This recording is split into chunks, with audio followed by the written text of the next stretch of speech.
This is my student support system. Keep watching, keep learning. Endocrine pancreas. जो pancreas ग्रंथि है वो लगभग येलो ग्रे कलर की है। ये लगभग 12 से 15 सेंटीमीटर लंबी है और एब्डोमिनल कैविटी के एपिगैस्ट्रिक और जो लेफ्ट हाइपोकोंड्रिक रीजन है वहां पर स्थित होती है। इसमें 3 पार्ट्स होते हैं, हेड, बॉडी एंड टेल। ये दोनों टाइप के कार्य करती है, एक्सोक्राइन ग्लैंड के रूप में भी और एंडोक्राइन ग्लैंड के रूप में भी। एक्सोक्राइन ग्लैंड के रूप में इसका कार्य हमने जो पहले चैप्टर स्टडी किया है डाइजेस्टिव सिस्टम पार्ट 4 उसमें हम स्टडी कर चुके हैं पार्ट 3 में। और जो एंडोक्राइन ग्लैंड है वो हम अभी स्टडी करेंगे। एंडोक्राइन जो पार्ट है वो विशेष कोशिकाओं का समूह है जिन्हें हम पैंक्रियाटिक आइलेट्स और आइलेट्स ऑफ लैंगरहैंस कहते हैं। ये राउंड स्ट्रक्चर्स पूरे शरीर, पूरी जो पैंक्रियाज है उसमें फैली होती हैं। इनमें कोई डक्ट्स नहीं होती, यानी ये डक्टलेस या एंडोक्राइन ग्लैंड है और डायरेक्ट इनका जो हार्मोन है वो ब्लड में आता है। इसमें 3 प्रकार की कोशिकाएं हैं जो 3 अलग अलग प्रकार के हार्मोन सीक्रेट करती हैं। अल्फा कोशिकाएं ग्लूकेगोन सीक्रेट करती हैं। बीटा सेल्स जो सबसे ज्यादा हैं इंसुलिन सीक्रेट करती हैं और डेल्टा सेल्स सोमेटोस्टेटिन सीक्रेट करती हैं। Glucagon glucagon blood glucose level को बनाए रखने में महत्वपूर्ण भूमिका निभाता है।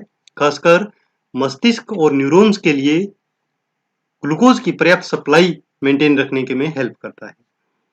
ग्लूकेगोन का जो इफेक्ट है वो इंसुलिन के अपोजिट होता है। इंसुलिन ग्लूकोज के लेवल को कम करता है और ग्लूकेगोन उसको बढ़ाता है। तो ये दोनों हार्मोन मिलकर ब्लड ग्लूकोज लेवल को कंट्रोल करते हैं। इसके अलावा यह जो फैटी टिश्यू है उसमें ट्राइग्लिसराइड की ब्रेकडाउन को इंक्रीज करता है। जब हमें जरूरत पड़ती है ग्लूकोज की तो इस ग्लूकोज को बॉडी जो इस एनर्जी को बॉडी के बाकी पार्ट्स यूज कर लेते हैं, तो मस्तिष्क के लिए एक्स्ट्रा ग्लूकोज बच जाती है और वहां यूज होती है। इंसुलिन रक्त के में जो ग्लूकोज लेवल है उसको कम करने में मदद करता है और इसके अलावा यह कार्य ये कैसे करता है कि मसल्स और फैटी टिश्यू में ग्लूकोज के इनफ्लक्स या उनके एंट्री को इंक्रीज कर देता है, तो ब्लड से वो सेल्स में चली जाती हैं।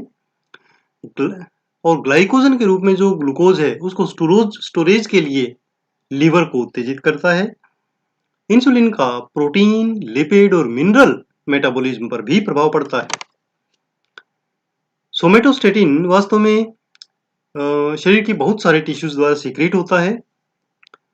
पेंक्रियाज में जो सोमेटोस्टेटिन सीक्रेट होता है वो पैरासिरिन और पैराक्राइन फैशन में होता है। तो पैराक्राइन क्या है?